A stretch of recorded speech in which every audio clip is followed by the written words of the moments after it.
اگر آپ نے جتھے بنا کے ریاست کو، حکومت کو، علاقے کو، عام آدمی کو بلیک میل کرنا ہے، مجبور کرنا ہے، تو پھر ہم بھی جتھے بناتے ہیں۔ ہم نے ان کو کہا ہے کہ یہ باضابطہ طور پہ آ کے فلور پہ انڈورس کریں، یہ مان لیں کہ یہ چیزیں ان سے حکومت نہیں چل رہی ہے، ان سے نہ گندم کا مسئلہ حل ہو رہا ہے، نہ طلبہ کا مسئلہ حل ہو رہا ہے، نہ ملازمین کا مسئلہ حل ہو رہا ہے، نہ بجلی کا مسئلہ حل ہو رہا ہے۔ جب ان سے چیزیں نہیں ہو رہی ہیں تو یہ آ کے کہہ دیں کہ یار یہ چیزیں ہم سے نہیں ہو رہی ہیں، ہم گندم 2000 روپے پہ دیں گے لوگوں کو۔ ان کو بلا لیں، ان سے پوچھ لیتے ہیں کہ جی معاہدہ کیا ہے، کیوں کر رہے ہیں وہ یہ۔ گلگت بلتستان اسمبلی کے اندر ہم نے پوری کوشش کی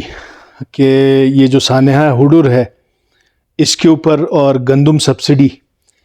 جو بم گرایا جا رہا ہے عوام کے اوپر، اس کے اوپر ہم نے کوشش کی کہ حکومت کسی طرح سے سنجیدگی کا مظاہرہ کرے۔ ہم نے ایون ان کو یہ تک کہا کہ آپ ہمارے ساتھ بیٹھیں، آپ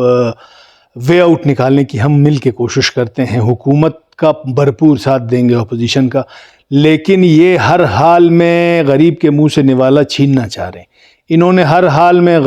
ہر غریب ماں کو جو ہے نا وہ بھوک سے مارنا ہے۔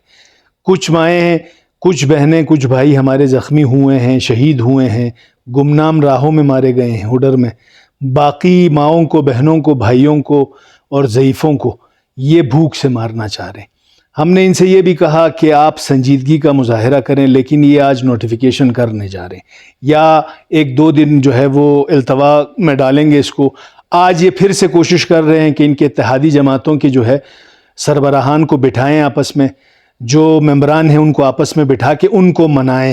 ان کی اپنی صفوں میں ان کے اتحاد نہیں ہے، یہ اب تک متفق نہیں ہو پائے ہیں آپس میں کہ یار ریٹ کتنا بڑھانا ہے۔ اگرچہ انہوں نے ہیلی پہ جا کے ہیلی کی سیر کر کے ان کو اس جھولے کے بعد انہوں نے فیصلہ لے لیا، اب فیصلہ لینے سے مکر رہے ہیں۔ کبھی یہ کہتے ہیں جی یہ سابق حکومت نے جو ہے یہ فیصلہ لیا۔ اگر سابق حکومت نے فیصلہ لیا ہے تو آپ نے دوبارہ کیوں فیصلہ لیا ہے؟ ہم ان کو پھر کہتے ہیں کہ خدا را غریب کے منہ سے نوالا نہ چھینیں، لیکن ان کی روش دیکھیں۔ ان کی روش یہ ہے کہ یہ گندم کی قیمتوں میں بے تحاشا اضافہ کرنا چاہ رہے ہیں۔ یہ جو گمنام راہوں میں ہمارے شہداء مارے جاتے ہیں ان کے اوپر یہ بات کرنے کو تیار نہیں ہیں۔ یہ جو صاحبان ویڈیو بیانات دیتے ہیں روز، اور وہ کہتے ہیں کہ حکومت کے ساتھ مذاکرات ہیں، وہ ان کے حوالے سے بھی بات کرنے کو تیار نہیں ہیں، بتانے کو تیار نہیں ہیں۔ یہ رجیم چینج کے بعد سکیم آپریشن کیتھارسس کر رہے ہیں، اس کے اوپر بھی یہ سنجیدگی سے بات کرنے کو تیار نہیں ہیں۔ اسمبلی کی آپ نے حالت دیکھ لی، اسمبلی کے اندر وزراء جو ہے وہ جواب دینے سے کترا رہے ہیں، جواب دینے سے بھاگ رہے ہیں، سوالات اپوزیشن کی طرف سے جمع ہیں، توجہ دلاؤ نوٹس ہم لے کے آتے ہیں، قراردادیں لے کے آتے ہیں۔ آپ نے یہاں ان کی سنجیدگی دیکھ لی،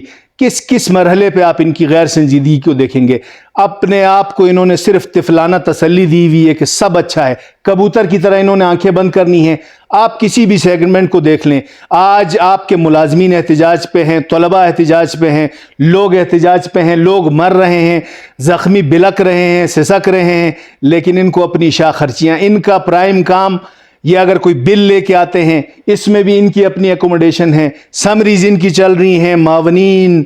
کوآرڈینیٹرز، ترجمان بھرتی کرنے کے، ان کو دوسری کسی چیز کے اوپر جو ہے نا کوئی فکر نہیں ہے۔ عوام جو ہے سسکتی رہے، بھلکتی رہے، روتی رہے، ان کی شاہ خرچیاں جاری رہیں۔ اب ہمارے کچھ ممبران تو پھر یہ کہنے پہ مجبور ہو جاتے ہیں، ہم نے پہلے دن کہا کہ یہ سینسٹیو ایشو ہے، اس سینسٹیو ایشو کے اوپر سنجیدگی کے ساتھ بیٹھ کے ان کیمرہ بریفنگ دی جائے، فرسٹ ہینڈ انفارمیشن دی جائے، تاکہ اس کے اوپر ہم ان کی کیا مدد کر سکتے ہیں، کہاں ہم خاموش رہ کے اس عام آدمی کی جان بچانے کے لیے، غریبوں کے لیے، مسکینوں کے لیے، یتیموں کے لیے کوئی لائعمل وضع کر سکیں، ول آف دا ہاؤس سامنے آ سکے۔ لیکن یہ پہلے دن سے بھاگ رہے ہیں، معاملات جو ہیں یہ بریف نہ کرنا چاہتے ہیں۔ اب تو آج تو ریکویسٹ کی اسپیکر صاحب سے کہ یہ آ کے بریفنگ نہیں دینا چاہتے ہیں، کیا معاہدہ ہے، کیا محرکات ہیں، تو وہ جو صاحبان جو ویڈیو